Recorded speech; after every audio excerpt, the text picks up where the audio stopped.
दोस्तों, श्रीमद् भगवद गीता के श्लोक अत्यंत महत्वपूर्ण और अनमोल है, जो अद्वितीय ज्ञान और आध्यात्मिक सत्य का संगम प्रस्तुत करते हैं। ये श्लोक हमारे आत्मा के आंतरिक और आध्यात्मिक अन्वेषण को प्रेरित करते हैं और हमें अद्वितीय सत्य और मार्गदर्शन प्रेरित करता है।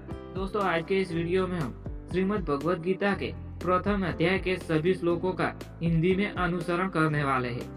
दोस्तों, अगर आपको हमारा ये वीडियो पसंद आए तो प्लीज वीडियो को लाइक, शेयर और चैनल को सब्सक्राइब करें।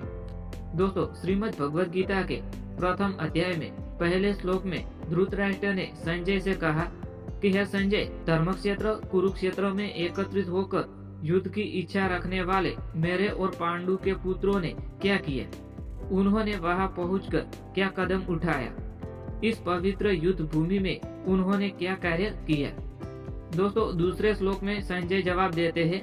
संजय ने कहा, हे राजन, पांडवों की सेना को युद्ध के लिए सुसज्जित और व्यवस्थित देखकर राजा दुर्योधन ने अपने गुरु द्रोणाचार्य के पास जाकर यह कहा। तीसरे श्लोक में दुर्योधन ने आचार्य गुरु द्रोणाचार्य से कहा, पांडु के पुत्रों की इस विशाल सेना को देखिए, जिसे आपके बुद्धिमान शिष्य द्रुपद के पुत्र धृष्टद्युम्न ने सुव्यवस्थित किया है। यह सेना कितनी संगठित और प्रभावशाली है। चौथे श्लोक में दुर्योधन कहते हैं, इस सेना में भीम और अर्जुन के समान महान धनुर्धारी वीर उपस्थित है। यह युयुधान, विराट और महारथी द्रुपद भी शामिल है, जो युद्ध में निपुण और अद्वितीय योद्धा है।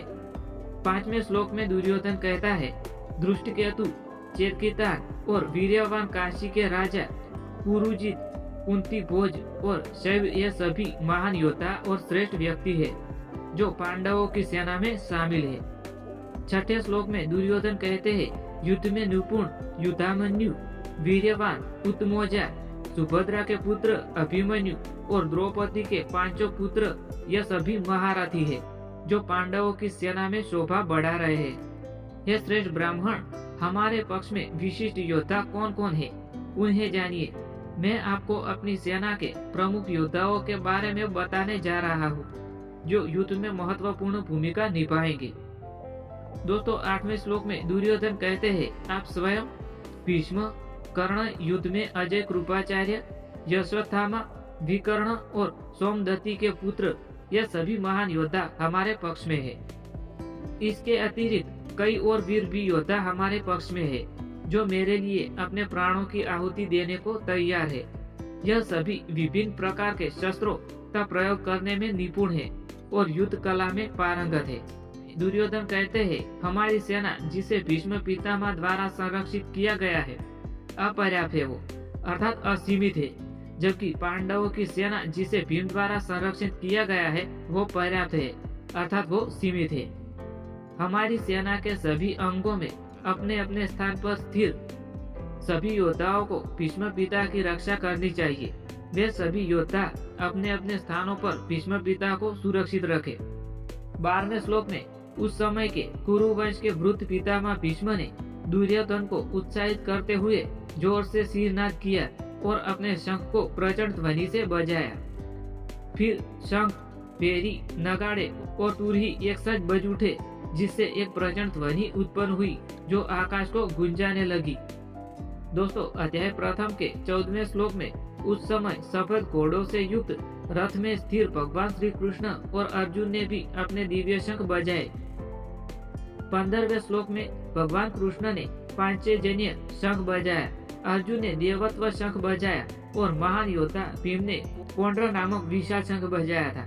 16वें श्लोक में कुंती पुत्र राजा युधिष्ठिर ने अनंत विजय नामक शंख बजाया, जबकि नकुल और सहदेव ने सुतोष और मणिपुष्कर नामक शंख बजाए थे। 17वें श्लोक में काशीराज, जो महान धनुर्धर है, शिखंडी, महारथी धृष्टद्युम्न, विराट और अपराजित योद्धा सात्विक, इन सभी ने अपने अपने शंख बजाए थे। 18वें श्लोक में द्रुपद और द्रौपदी के पांचों पुत्र और महान बलशाली अभिमन्यु, जिन्होंने विभिन्न दिशाओं में अपने शंख बजाए थे। 19वें श्लोक में उस शंख ध्वनि ने जो आकाश और पृथ्वी को गुंजाने लगी थी, धृतराष्ट्र के पुत्र के हृदय को कंपा दिया था और उनकी आत्मा को भयभीत कर दिया था। हनुमान की तवाजा लिए हुए अर्जुन ने जब युद्ध शुरू होते देखा और धृतराष्ट्र के पुत्रों की सेना को व्यवस्थित देखा तो अपना धनुष उठाया। उस समय में अर्जुन ने भगवान श्री कृष्ण से कहा, हे वासुदेव, कृपया मेरे रथ को दोनों सेनाओं के बीच में ले चलो। 22वें श्लोक में अर्जुन कहता है, ताकि मैं इन योद्धाओं को देख सकूं जो युद्ध के लिए यहाँ एकत्रित हुए हैं और यह जान सकूं कि मुझे इन महान योद्धाओं में किनके साथ लड़ना है। 23वें श्लोक में अर्जुन कहते हैं, मैं उन योद्धाओं को देखना चाहता हूँ जो धृतराष्ट्र के दुष्ट पुत्रों को प्रसन्न करने के लिए युद्ध में शामिल हुए हैं और यहाँ युद्ध करने के लिए एकत्रित हुए हैं। दोस्तों 24वें श्लोक में संजय ने कहा, हे भारत, गुडाकेश अर्जुन द्वारा इस प्रकार कहे जाने पर श्री कृष्ण ने दोनों सेनाओं के बीच में उत्तम रथ को स्थिर कर दिया। 25वें श्लोक में भीष्म और द्रोणाचार्य जैसे महान योद्धाओं के समक्ष और सभी राजाओं के सामने ऋषिकेश अर्थात श्री कृष्ण ने कहा, हे पार्थ, देखो इन गुरुओं को जो यहाँ एकत्रित हुए हैं। 26वें श्लोक में वह अर्जुन ने अपने सामने खड़े हुए पितामहों, गुरुओं, मामा, भाइयों, पुत्रों, पौत्रों और मित्रों को देखा।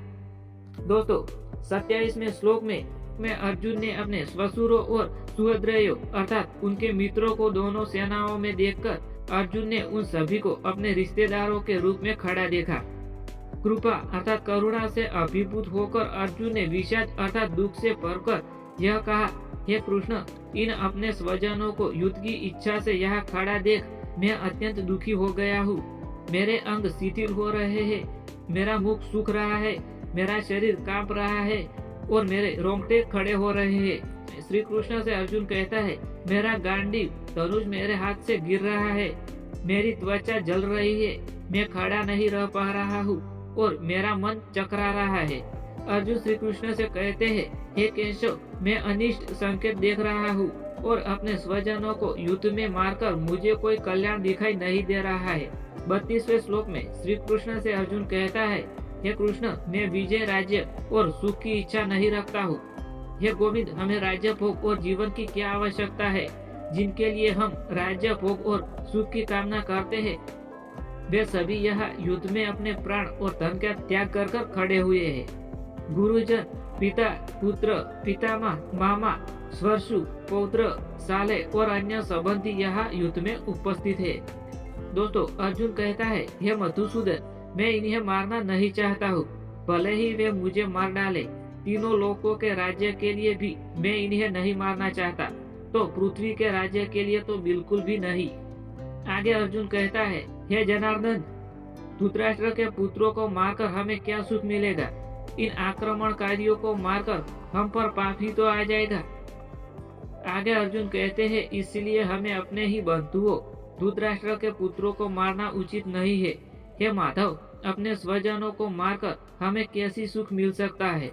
यथपति से लोभ से अंधे हो चुके और कुल के विनाश में दोष नहीं देख पा रहा है और मित्रों के साथ धोखा करने में पाप नहीं देख रहा है। हमें यह जानकर भी कुल के विनाश के दोष से कैसे नहीं बचना चाहिए जो इस पाप को समझते हैं।